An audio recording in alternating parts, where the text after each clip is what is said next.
Shalom Bapak Ibu Saudara, kita bertemu kembali di dalam sekolah minggu Gereja Baptis Efrata, kelas remaja, pemuda, dewasa, dan senior. Hari ini kita belajar di pelajaran yang kelima dengan judul Mengajak Keluarga untuk Percaya Yesus. Firman Tuhan yang mendasari diambil dari kitab Kisah Para Rasul, pasal 16 ayat 19 sampai yang ke-34. Sebelum kita membaca ayat-ayat ini, kita akan berdoa bersama-sama. Allah Bapa yang bertata di atas kerajaan surga yang mulia, kami mengucap syukur atas kasih setia Tuhan yang Tuhan limpahkan di dalam kehidupan kami. Sehingga pada hari ini kami boleh menikmati indahnya hari ini tanpa kekurangan suatu apapun. Kau berikan kesehatan, kekuatan baru bagi kami untuk bisa melalui hari ini. Kami terlebih lagi mengucap syukur karena kami boleh bersama-sama kembali belajar kebenaran firman Tuhan melalui sekolah minggu. Tuhan mengajar kami, Tuhan memberikan pengertian bagi kami supaya kami boleh mengerti dan memahami setiap firman Tuhan yang kami baca, kami pelajari pada pagi hari ini, yang menolong kami terus bertumbuh dan mengenal Engkau lebih lagi. Terima kasih Tuhan, terima kasih. Kami serahkan sekolah minggu kami dari awal, pertengahan, dan akhirnya di dalam satu nama, Tuhan Yesus Kristus, yang menjadi Tuhan dan Juru Selamat kami yang hidup. Amin. Kita akan baca bersama-sama ayat-ayat ini dari Kisah Para Rasul pasal 16 ayat 19 sampai yang ke-34. Demikian bunyi firman Tuhan. Kepala penjara Filipi, ketika tuan-tuan perempuan itu melihat bahwa harapan mereka akan mendapat penghasilan lenyap, mereka menangkap Paulus dan Silas, lalu menyeret mereka ke pasar untuk menghadap penguasa. Setelah mereka membawa keduanya menghadap pembesar-pembesar kota itu, berkatalah mereka, katanya, orang-orang ini mengacau kota kita ini karena mereka orang Yahudi, dan mereka mengajarkan adat istiadat yang kita sebagai orang Rom tidak boleh menerimanya atau menurutinya. Juga orang banyak bangkit menentang mereka. Lalu pembesar-pembesar kota itu menyuruh mengoyakkan pakaian dari tubuh mereka dan mendera mereka. Setelah mereka berkali-kali didera, mereka dilemparkan ke dalam penjara. Kepala penjara diperintahkan untuk menjaga mereka dengan sungguh-sungguh. Sesuai dengan perintah itu, kepala penjara memasukkan mereka ke ruang penjara yang paling tengah dan membelenggu kaki mereka dalam pasungan yang kuat. Tetapi kira-kira tengah malam, Paulus dan Silas berdoa dan menyanyikan puji-pujian kepada Allah, dan orang-orang hukuman lain mendengarkan mereka. Akan tetapi terjadilah gempa bumi yang hebat sehingga sendi-sendi penjara itu goyah, dan seketika itu juga terbukalah semua pintu dan terlepaslah belenggu mereka semua. Ketika kepala penjara itu terjaga dari tidurnya dan melihat pintu-pintu penjara terbuka, ia menghunus pedangnya, hendak membunuh diri karena ia menyangka bahwa orang-orang hukuman itu telah melarikan diri. Tetapi Paulus berseru dengan suara nyaring, katanya, "Jangan celakakan dirimu, sebab kami semuanya masih ada di sini." Kepala penjara itu menyuruh membawa suluh, lalu berlari masuk, dan dengan gemetar tersungkurlah ia di depan Paulus dan Silas. Ia mengantar mereka keluar sambil berkata, "Tuan-tuan, apakah yang harus aku perbuat supaya aku selamat?" Jawab mereka, "Percayalah kepada Tuhan Yesus Kristus dan engkau akan selamat, engkau dan seisi rumahmu." Lalu mereka memberitakan firman Tuhan kepadanya dan kepada semua orang yang ada di rumahnya. Pada jam itu juga kepala penjara itu membawa mereka dan membasuh bilur mereka. Seketika itu juga ia dan keluarga memberi diri dibaptis. Lalu ia membawa mereka ke rumahnya dan menghidangkan makanan kepada mereka, dan ia sangat bergembira bahwa ia dan seisi rumahnya telah menjadi percaya kepada Allah. Bapak Ibu Saudara, hari ini kita belajar tentang pertobatan kepala penjara Filipi yang tidak hanya untuk dirinya saja keselamatan itu, tetapi dia juga membawa seisi rumahnya untuk datang kepada Tuhan dan menyerahkan hidup mereka kepada Tuhan, sehingga terjadi pertobatan dari seluruh isi rumah kepala penjara Filipi. Peristiwa ini terjadi ketika Paulus dan Silas sedang berada di kota Filipi, di mana pada saat itu Paulus dan Silas banyak melakukan mujizat, ya, menyembuhkan orang-orang yang kerasukan, bahkan orang-orang yang kena tenung mereka sembuhkan. Dan banyak dari orang-orang yang mendapat penghidupannya dengan mengirimkan tenung kepada orang lain, terusik oleh karena kehadiran Paulus dan Silas. Pendapatan mereka menjadi menurun karena banyak orang tidak lagi datang kepada juru tenung mereka, tetapi kepada Paulus dan Silas. Itu yang membuat orang-orang tersebut menjadi marah kepada Paulus dan Silas, sehingga mereka memfitnah Paulus dan Silas dan mengatakan bahwa Paulus dan Silas membawa kekacauan ke kota Filipi oleh karena mereka mengajar adat istiadat orang Yahudi dan memaksakan itu kepada orang-orang Rom atau orang-orang Roma pada saat itu. Dan pada akhirnya para pembesar-pembesar kota pun menangkap Paulus dan Silas serta memenjarakan mereka. Nah, pada saat Paulus dan Silas dipenjarakan, penjaga penjara Filipi adalah orang yang dipercaya untuk sungguh-sungguh menjaga Paulus dan Silas supaya mereka tidak melarikan diri. Tetapi pada saat tengah malam, seperti bacaan yang kita baca tadi, bahwa terjadi sesuatu yang luar biasa.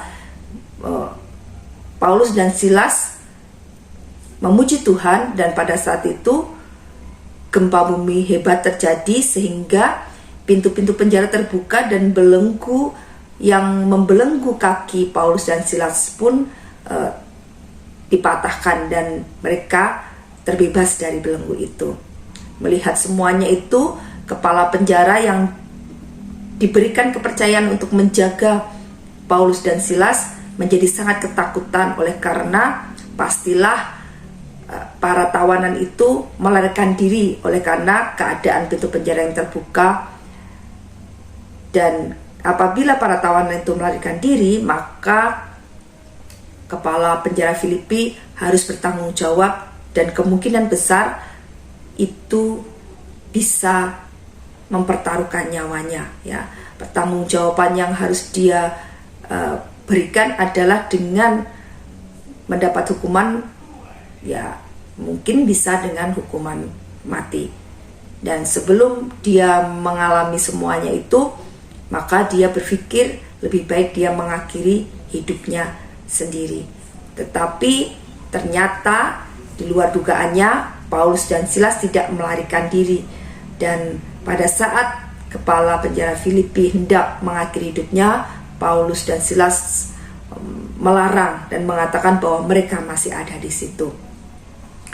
Melihat itu semuanya, kepala penjara mendapat kesaksian yang luar biasa bahwa Paulus dan Silas adalah orang-orang yang penuh kuasa daripada Tuhan. Dan dengan ketakutan dia mengatakan bahwa dengan cara apa dia bisa selamat. Tentu saja pada saat itu mungkin secara pemikiran kepala penjara, keselamatan yang dia pikirkan bukanlah keselamatan secara rohani, tetapi lebih kepada keselamatan secara fisik atau jasmani. Tetapi Paulus dan Silas mengerti dan mengetahui bahwa kepala penjara membutuhkan lebih dari keselamatan fisik atau secara jasmani, tetapi dia juga memerlukan keselamatan secara rohani. Oleh karena itu, Paulus dan Silas pun bersaksi dan menginjili kepala penjara dengan mengatakan bahwa jika dia ingin selamat, maka dia harus percaya kepada Tuhan Yesus Kristus.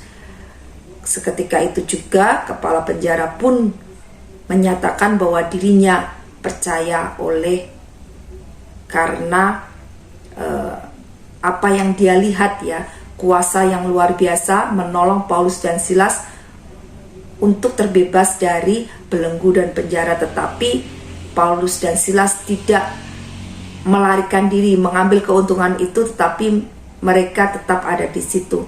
Dan itu semuanya oleh karena Tuhan mereka, yaitu Tuhan Yesus Kristus.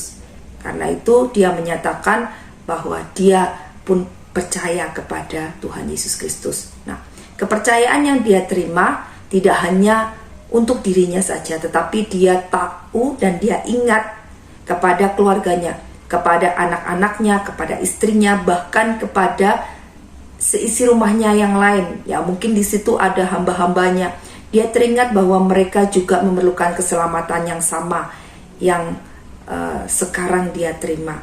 Oleh karena itu, dia pun mengajak Paulus dan Silas untuk datang ke rumahnya dan mengajar dia dan serta seisi rumahnya tentang keselamatan di dalam Tuhan Yesus Kristus. Dan pada saat itu juga kepala penjara serta seisi rumahnya pun diselamatkan dan mereka memberikan diri, mereka dibaptis. Luar biasanya Bapak Ibu Saudara, kalau kita lihat bahwa tadi ketika dia melihat ada gempa yang hebat dan pintu-pintu penjara terbuka, dia berniat untuk mengakhiri hidupnya. Tidak ada pengharapan seakan-akan di dalam kehidupannya. Dia melihat bahwa ketika dia melakukan kesalahan di dalam tugasnya, maka atasannya atau orang yang mempercayai tugas itu kepadanya pasti memberikan suatu hukuman yang berat bagi dirinya, dan dia merasa bahwa sudah tidak ada harapan. Tetapi ketika dia menerima kabar Injil keselamatan, dia tahu bahwa ada harapan yang bisa dia pegang. Meskipun pada akhirnya dia harus mati, tetapi dia tidak takut oleh karena ada keselamatan, ada hidup kekal yang sudah dia terima. Terbukti dengan yang harusnya dia tetap menjaga Rasul Paulus dan Silas tetap ada di penjara, dia berani membawa orang-orang ini keluar dari penjara dan datang ke rumahnya. Tentu resikonya sangat besar, bukan? Ketika dia membawa Paulus dan Silas datang ke rumahnya, pasti tidak hanya dia, tetapi seisi rumahnya juga akan diancam oleh hukuman oleh pemerintahan pada saat itu.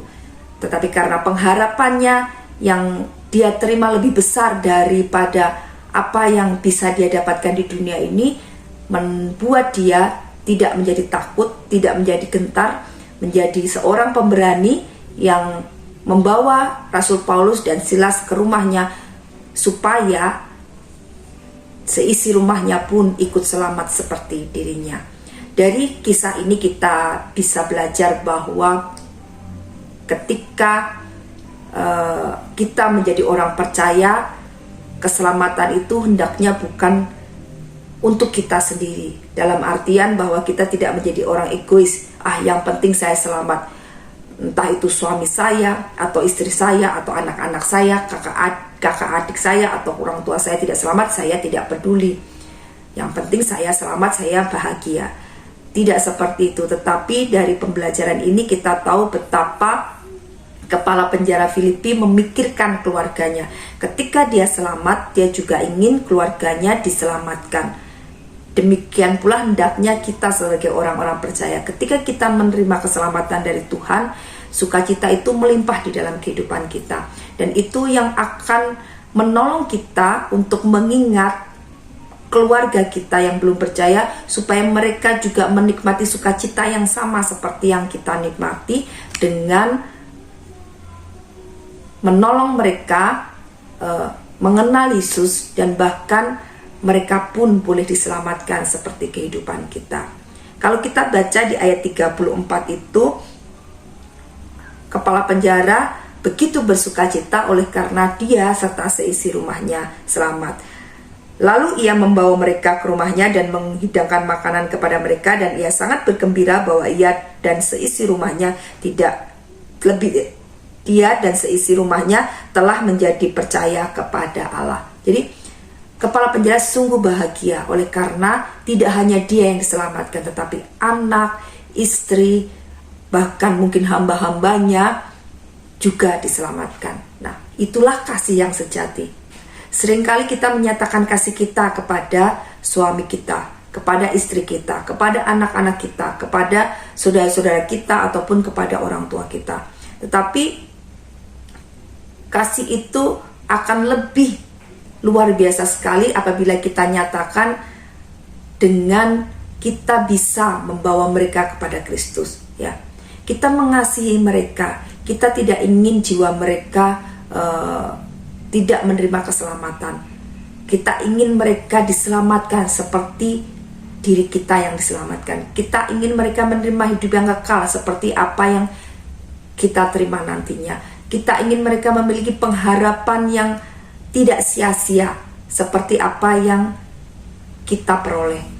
Itu kasih yang besar kepada keluarga kita, kepada anak kita, kepada suami kita atau istri kita, atau kepada orang tua kita. Oleh karena itu, saat kita menerima keselamatan dan melihat keluarga kita ada yang belum diselamatkan, menjadi beban atau menjadi kerinduan bagi setiap kita orang percaya supaya mereka juga diselamatkan seperti diri kita. Dan itu akan menjadi sukacita yang besar di dalam kehidupan kita. Ya. Kita menyatakan kasih kita kepada mereka dengan membawa mereka kepada Kristus, dan pada akhirnya mereka bisa menerima keselamatan di dalam kehidupan kita. Nah, kadangkala kita menjadi ragu-ragu oleh karena mungkin kita merasa bahwa tidak enak gitu ya menceritakan tentang Tuhan Yesus bagi mereka. Tetapi ketika Roh Kudus memimpin dan menolong kita, maka kita tidak akan ragu-ragu lagi. Kita bisa menceritakan tentang Tuhan Yesus di dalam kehidupan kita, dan Tuhan Yesus begitu memberkati kita, memberikan keselamatan dan kehidupan kekal dan pengharapan yang tidak sia-sia di dalam kehidupan kita. Dan kita nyatakan bagi mereka, ya. Semuanya itu bisa kita mulai dengan apa? Dengan teladan kehidupan kita. Ketika kita belum menjadi orang percaya, mungkin kita menjadi orang yang jahat. Kita menjadi orang yang tidak bisa dipercaya. Kita menjadi orang yang malas. Kita menjadi orang yang suka marah, suka bertengkar, dendam, dan lain sebagainya. Tetapi ketika Tuhan Yesus hadir di dalam kehidupan kita, kita menjadi orang yang benar-benar berubah. 180 derajat kita berubah. Yang dulunya pemarah menjadi orang yang lebih sabar. Yang dulunya tidak bisa dipercaya, kita menjadi orang-orang yang bertanggung jawab. Yang dulunya malas, kita menjadi orang yang rajin. Ada perubahan yang terjadi, ada teladan yang bisa kita nyatakan di dalam kehidupan kita bagi keluarga kita yang belum percaya. Dan itu akan menolong mereka melihat bahwa Tuhan Yesus yang hadir dalam kehidupan kita benar-benar bekerja secara luar biasa untuk mengubah kehidupan kita. Dan mereka akan tertarik untuk mengenal siapa itu Tuhan Yesus. Mengapa Tuhan Yesus itu bisa mengubah kehidupan kita. Nah, dengan itu kita memiliki kesempatan untuk memberitakan Injil kepada keluarga kita. Jadi Bapak Ibu Saudara, ketika kita mau menginjili keluarga kita, baiklah hidup kita bisa menjadi teladan, menjadi orang yang bisa diandalkan oleh mereka. Dan dengan demikian mereka melihat bahwa Yesus benar-benar nyata di dalam kehidupan kita. Ketika kita akan memulai untuk berbicara soal Injil kepada keluarga kita, mari kita terlebih dahulu berdoa kepada Tuhan. Seringkali kita menjadi tidak sanggup untuk mengatakan itu dan ragu-ragu dan bahkan takut ya. Tetapi ketika kita berdoa, mohon Roh Kudus memimpin dan menolong kita untuk menyampaikan berita Injil itu kepada mereka, maka pastilah Tuhan akan menolong kita. Pastilah Roh Kudus akan memimpin kita. Sehingga dari pembicaraan yang mungkin hanya berkisar tentang tugas sehari-hari, tentang perkara-perkara yang sehari-hari, yang umum, pada akhirnya ada satu titik di mana pembicaraan itu bisa kita arahkan kepada pemberitaan Injil. Dan itu tanpa istilahnya kita paksakan, tetapi itu mengalir begitu saja ketika kita minta pertolongan kuasa Roh Kudus. Dan berita Injil bisa kita sampaikan kepada mereka dengan mungkin kesaksian hidup kita, atau mungkin kesaksian kehidupan teman-teman kita yang lain yang memberkati kehidupan kita atau bisa memberkati keluarga kita. Nah, satu hal Bapak Ibu Saudara, ketika kita berdoa untuk supaya keluarga kita dimenangkan atau bisa menerima keselamatan, kita tidak boleh memaksakan target kita. Oh, ketika saya ingin memberitakan Injil kepada ayah saya atau kepada ibu saya atau kepada anak-anak saya atau suami atau istri saya, dia seketika itu harus percaya. Kita tidak boleh memberikan target seperti itu, karena percaya atau tidak percaya mereka itu adalah kedaulatan Tuhan. Itu adalah urusan Tuhan. Yang menjadi tugas kita adalah kita terus mengarahkan mereka untuk datang kepada Tuhan Yesus Kristus, mengarahkan mereka untuk mengenal lebih lagi siapa Tuhan Yesus Kristus, untuk memberitakan atau bersaksi tentang Tuhan Yesus Kristus di dalam kehidupan kita.